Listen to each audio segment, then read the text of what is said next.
Hello दोस्तों, स्वागत है आप सभी का to scary horror Hindi YouTube channel में। और आज मैं फिर से लेके आया हूँ कुछ भूतों की सच्ची डरावनी कहानी।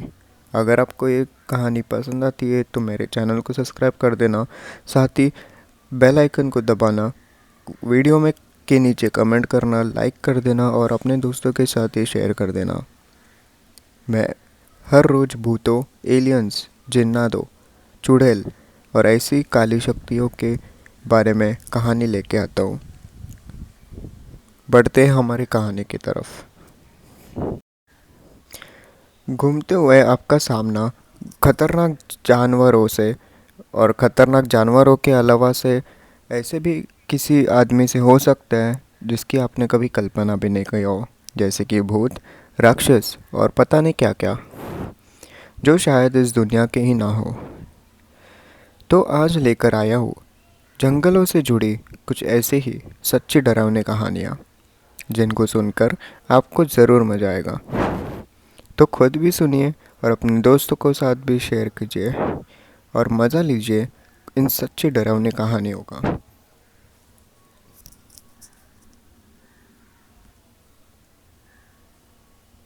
अपनी कहानी बताने से पहले मैं आपको मेरे घर के बारे में कुछ बताना चाहता हूँ।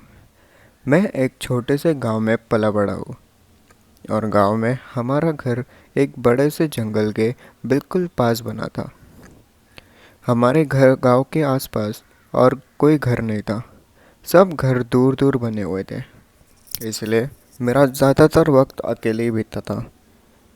बचपन में मेरा ज़्यादातर वक्त घर के साथ वाले जंगल में ही खेलते हुए बीतता था। तो एक बार रोज़ की तरह मैं अकेला जंगल में खेल रहा था।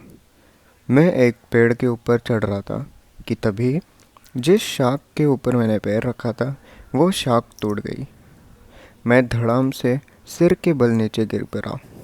नीचे गिरते ही मैंने होश खो दिया। अब मुझे ये तो याद नहीं कि मैं कितनी देर तक बेहोश था, लेकिन जब मुझे होश आया तो सूरज ढल चुका था और जंगल में अंधेरा छा चुका था। मैं बहुत ही डर गया, क्योंकि मैं पहले कभी इतने अंधेरे में जंगल में अकेला नहीं गया था। ऊपर से मुझे पता था कि मेरी मम्मी पापा भी मुझे ढूंढ रहे होंगे। गिरने से लगी चोट से मेरे सिर में अभी भी बहुत तेज़ दर्द हो रहा था। मैं अंधेरे में ही घर के रास्ते पर जाना पड़ा। वो जंगल मेरे लिए नया नहीं था।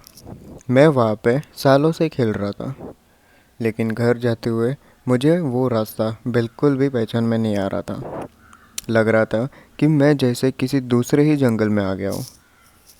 ऊपर से मैंने नोटिस किया कि उस वक्त जंगल में अजीब सी खामोशी भी थी, जो कि बहुत ही अजीब थी, क्योंकि जंगल में रात में भी बहुत सारा जंगल के परिंदों और दूसरे छोटे मोटे कीड़ों की आवाज़ें आते ही रहते हैं।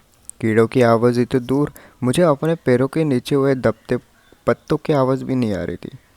ना ही मुझे जंगल में कोई स्मेल आ रही थी, जबकि जंगल के अंदर पेड़ों और फूलों की हमेशा कुछ ना कुछ तो स्वाद आता है। मुझे लगा सर में चोट लगने की वजह से मेरे से ऐसे हो रहा है, लेकिन कुछ भी फील कर ना पाने के बावजूद मैं बीच बीच में एक हवा के झोंके को अपने से टकराते हुए महसूस कर पा रहा था। जब भी वो हवा का झोंका मुझसे टकराता, मेरा मन करता कि मैं वापस उसी पेड़ के पास चला जाऊँ जिस पेड़ से मैं नीचे गिरा था।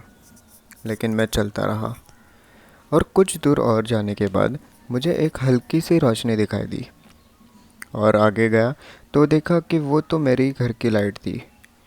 मैं खुशी से झूम उठा। मैं उसी वक्त अपने घर की तरफ भाग जाना चाहता था, लेकिन सर में दर्द इतना था कि मैं भाग भी नहीं पा रहा था। कुछ ही देर बाद मैं जंगल से बाहर आ गया। जंगल से बाहर आते ही फिर से एक बहुत ही ठंडी हवा का झोंका मुझसे आ टकराया। इस बार वो झोंका इतना तेज़ था कि मैं गिरते गिरते ही बच गया। मैं जल्दी से अपने घर के सामने वाले दरवाजे के पास पहुंचा। मैं दरवाजे के पास पहुंचा ही था कि मुझे पीछे एक आवाज़ सुनाई दी। वो आवाज़ जंगल के अंदर से आ रही थी। मैंने पलट के देखा तो मुझे अपनी आंखों पर यकीन ही नहीं हुआ। मैंने देखा कि मुझसे 300 फीट दूर जंगल में मैं खुद खड़ा था। बिल्कुल वही कपड़े पहने जो मैंने अभी पहने हुए थे। लेकिन लेकिन ये कैसे हो सकता था? डर के मारे मेरी पूरी बॉडी पैरालाइज्ड हो गई। मैं उठ के दरवाज़ा खोलने की हिम्मत भी नहीं कर पा रहा था। जंगल की कोने पर खड़ा वो बहरूपिया अभी भी वही खड़ा मेरी ही तरफ देखे जा रहा था। मैंने हिम्मत करके अपना एक हाथ ऊपर उठाया तो मैंने देखा कि उसने भी बिल्कुल वैसे ही अपना हाथ ऊपर उठाया जैसे मैंने उठाया था। और तभी ही वो भाग के मेरी तरफ आने लगा और बस मुझसे 6 फीट दूर आने के बाद ही रुक गया। अब मैं उसे बिल्कुल साफ साफ देख पा रहा था। वो तो मैं ही था। यहाँ तक कि उसके माथे पर भी वो चोट का निशान था जो बिल्कुल मेरे निशान सर पे था। लेकिन उसकी आंखें ऐसी थी जैसे उसमें कुछ हो ही ना। कोई इमोशन नहीं था उन आंखों में। दरवाजे के सामने पड़े हुए मेरी आंखों से आंसू हुए आ रहे थे। लेकिन पूरी कोशिश करने के बाद भी मेरे गले से आवाज़ तक नहीं निकल पा रही थी। और तभी वो फिर से मेरी तरफ भागा और एक हवा के झोंके की तरह मेरे अंदर समा गया। मेरी आंखों के आगे अंधारा छा गया। जब आँख खुली तो मैंने देखा कि मैं उसी पेड़ के नीचे पड़ा हुआ था जिस पर से मैं गिरा था। उस वक्त भी अंधेरा हुआ था। बस मुझे थोड़ा सुकून इस बात का था कि वो भेड़िया अब वहाँ नहीं था। मैं जल्दी से उठा और उठते ही मुझे कुछ ही दूर अपने घर की लाइट नज़र आई। इस बार मैं भागता हुआ अपने घर के पास जाने लगा। पास जाते हुए मुझे अपना घर साफ साफ नज़र आने लगा था।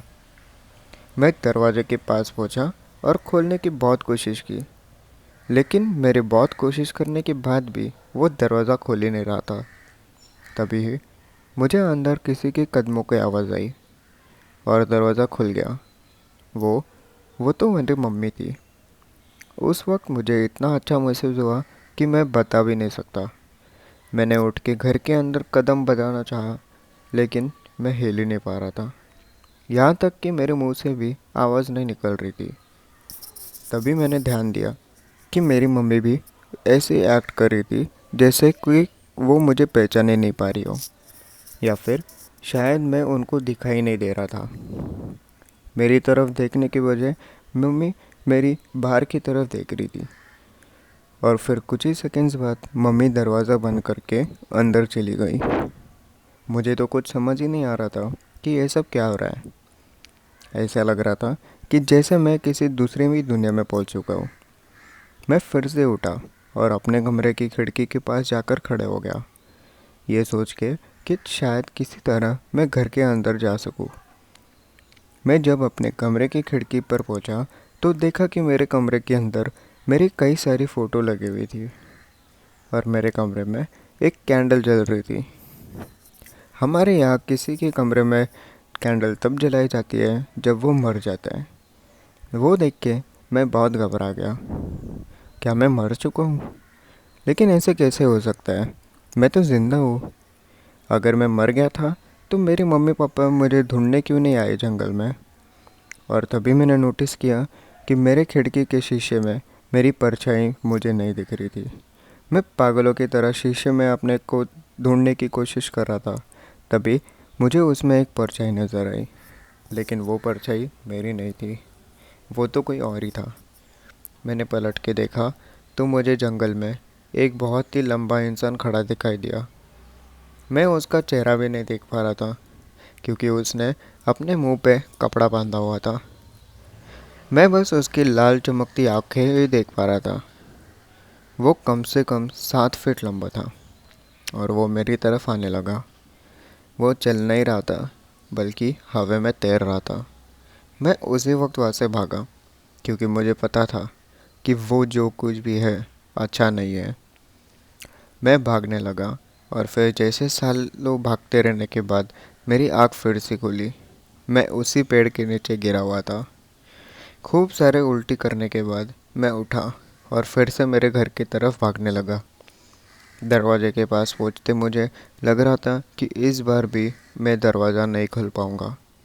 लेकिन दरवाज़ा खुल गया और खुलते ही मेरी मम्मी आ गई। मम्मी ने मुझे गले से ही लगा लिया। मुझे नहीं पता उस दिन मेरे साथ क्या हुआ। शायद सिर पे चोट लगने की वजह से मुझे वो सब भ्रम हो रहा था, लेकिन वो सब इतना असली लग रहा था कि मुझे ऐसा नहीं लगता कि वो कोई सपना था, या फिर शायद उस दिन मैं मर गया था, लेकिन मेरी आत्मा किसी तरह वक्त में मेरे बॉडी में वापस आ गई थी। लेकिन वो लंबे से परछाई कौन थी जो मुझे वहाँ दिखाई दी थी? मुझे नहीं पता वो सब क्या था, बस मैं ज़िंदा बच गया था। उससे ज़्यादा मेरे को कुछ और नहीं चाहिए था।